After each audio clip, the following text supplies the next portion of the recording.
புத்தர் மிகப்பெரிய ஞானி அவர் சொல்வார், மனுஷா உன்கிட்ட உள்ள அத்தனை உன்கிட்ட இருந்து வெளிப்படும் அத்தனையுமே அருவருப்பானவை, கசப்பானவை, தீமை விளைவிக்கக்கூடியவை. பாருங்கள், மனுஷட்டு இருந்து வெளிவரக்கூடியது வேர்வை, எச்சில், மலம் அப்படின்னு சொல்லி உன்கிட்ட இருந்து வெளிப்படும் அத்தனையுமே அருவருப்பானவை. அதனால தான் உன் வாயிலிருந்து வர்ற வார்த்தையாவது இனிமையானதா, அடுத்த மனசை காயப்படுத்த அளவுக்கு இருக்கட்டும்ன்றது தான் நாக்கை படித்தார். இப்போ காது வெளியே இருக்கும், மூக்கு வெளியே இருக்கும், எல்லா பகுதியும் வெளியே இருக்கும். நாக்கு மட்டுமே எப்பயும் ஈரமான பகுதியில் இருக்கும், குளிர்ச்சியான பகுதியில்.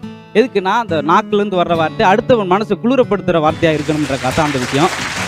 அதில் முடிஞ்ச அளவுக்கு அடுத்தவர் மன புண்படாத அளவு பார்த்துக்குங்க. அது நம்ம நிகழ்ச்சியும் ஏறக்குறைய அதான் செய்யும் என்று நினைத்து கொண்டு, இப்பொழுது ஒரு பழமொழி சொல்லுவாங்க, ஆண்டிக்கு அவன் கவலைன்னா அரசனுக்கு 1000 கவலை அப்படி சொல்லி. எல்லாருக்கும் பிரச்சனை இருக்கும், அதெல்லாம் மறந்துட்டு சிரிக்கிறதுக்கான வாய்ப்பு உருவாக்கிடும். அதுலேயும் ஒரு இன்னொரு விஷயம் சொல்லுவாங்க, ஆறு அது ஆழம் இல்லை, அது போய் சேரும் கடல் ஆழம் இல்லை.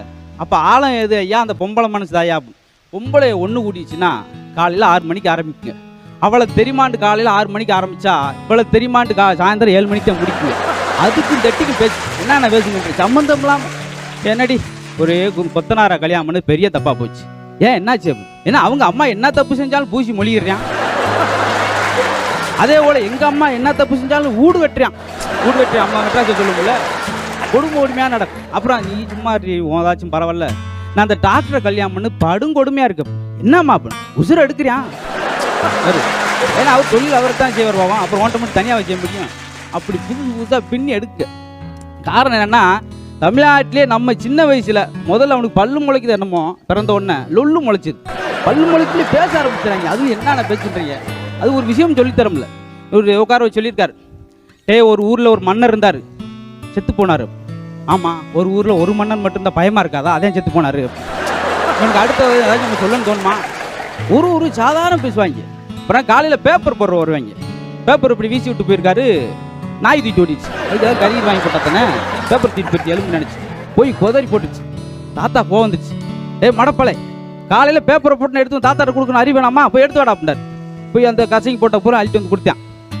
இப்படி கொதறி வச்சிருக்கு. நான் எப்படி படிக்கிறது? ஏற்கனவே நாய் படிச்சிருச்சு, ஏதாவது டவுட்னா அது கேட்டு தெரிஞ்சுக்கிட்டா தாத்தா அப்படின்ட்டுக்கான். என்ன எப்படி பாரு காரணம். அது இன்னும் சிலர் சின்ன போய் உட்காந்தேன்டா ஏதாச்சும் குடும்ப பெருமை பேசுறது. ஒரு சின்ன போய் ஆரம்பிச்சிருக்கான், எங்கள் தாத்தா எப்பயுமே பக்கத்தில் ஒரு உருட்டு கட்டையோடு தான் இருப்பார். அதுக்கு எங்கள் தாத்தா பரவாயில்லையா, எப்பயுமே ஒரு நாட்டுக்கட்டையோடு தான் இருப்பார். யாரு வயசு 70 85 தாண்டினாலும் சிலர் சொல்லு குறையாது. அதெல்லாம் வரிசையாக வந்து சேர்ந்துக்கிட்டு இருக்கும். டாக்டர்கிட்ட போகிறோம்னு வச்சுங்களேன். அதில் என்ன நடக்கும்னா, அவர் புதுசாக அவரை பேஷண்ட்டே இப்போ பண்ணியே பழகுவார். அப்போ ரீசெண்டாலும் அவர்கிட்ட பண்ணி பழகுது. போயிட்டுனா அந்த அம்மா சொல்லியிருக்கு, ஐயோ என் புருஷன் பல்பை முழுங்கிட்டாருங்க, என்ன செய்யுது, வயிறு எரியுது, உள்ளே போய் கனெக்ஷன் கொடுத்துருப்போம். இந்த நேரத்தில் அப்படி இருந்தால் நல்லது. இந்த மாதிரி காரணம் என்னென்னா, இப்போமே இளைஞர்கள் வந்திருக்கீங்க. இளைஞர்னாலே ஒரு சந்தோஷம் தான். இளமை பருவம் முடிஞ்சு கல்யாணம் பண்ணாலே சங்கடம் தொடங்கிடும். அதுக்குள்ளே அதை அனுபவிச்சுக்கிட்டாத்தான். அது எப்போ வகுப்பில் அனுப்பாங்க. வாத்தியார் ஒரு ஜோக்கை சொல்லியிருக்காரு, எல்லா பசங்களும் சிரிச்சிருக்காங்க, ஒருத்தர் மட்டும் சிரிக்கலை. என்ன திமுறா, என்ன நீ மட்டும் சிரிக்கலை, நான் போன வருஷம் பெயில் சார் அப்படின்னா என்ன அர்த்தம்? வருஷம் பூரா அந்த ஒரு ஜோக்கத்தான் சொல்லிக்கிட்டு இருக்காரு. அவன் எத்தனை கதையை கேட்பேன்? ஜோக்குன்னா ஒரு லிமிட்டாக தான் இருக்கும். அப்புறம் இன்னும் இல்லை. அப்புறம் கணக்கு வாத்தியார் வந்துட்டு குட்டி பேலை, எல்கேஜி பேலை, 2 2 4 சரியா, 4 4 8.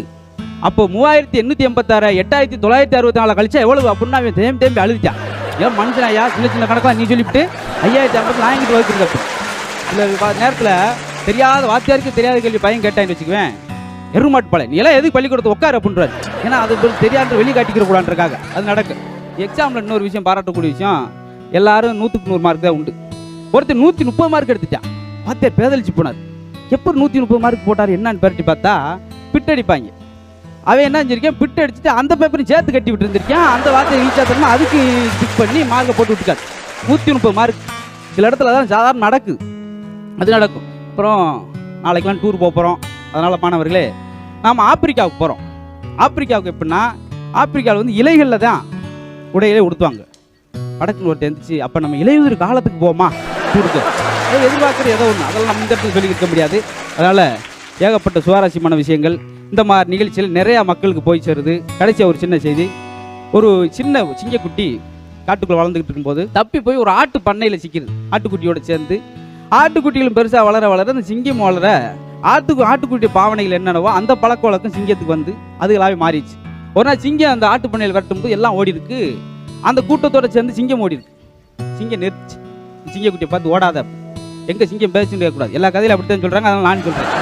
சிங்கக்குட்டி நிறுத்து, நீ ஓடாத, நீ வந்து ஆட்டுக்குட்டி கிடையாது, நீ சிங்கக்குட்டிப்பா, என்கிட்ட உள்ள திறமை பலம் எல்லாமே ஒன்று இருக்குது, அப்படியே பயந்து வர்ற. அது கேட்கல ஓடிடுச்சு. இது எதுக்கு சொல்கிறதுன்னா, அதாவது கவலையில் மறந்து சிரிக்கிற சந்தோஷமான விஷயம் நம்மகிட்ட தான் இருக்குது. அதாவது போராட்டங்களை போராடி திறமை வளர்த்துக்கிற சக்தி நம்மகிட்ட தான் இருக்குது. ஆனால் சிங்கம்ன்ற நம்மளை அறிஞ்சிக்காம இன்னும் ஆட்டுக்குட்டியாகவே நம்ம வாழ்ந்துக்கிட்டு இருக்கோம். அதை கொஞ்சம் மாற்றிக்கிட்டோம்னா இந்த மாதிரி நிகழ்ச்சியில் ரொம்ப மெருகுடும் சொல்லிட்டு அந்த மாதிரி நிகழ்ச்சியை வாரி வாரி வழங்குற சன் தொலைக்காட்சிக்கும் அன்பாடு இயக்குனர் பெருமக்களுக்கும் எல்லாத்துக்கும் மேலாக ரசிகராய் உங்களுக்கு இந்த வாரத்தில் நன்றியை சொல்லி உங்களிருந்து விடுகிறேன். நன்றி, வணக்கம்.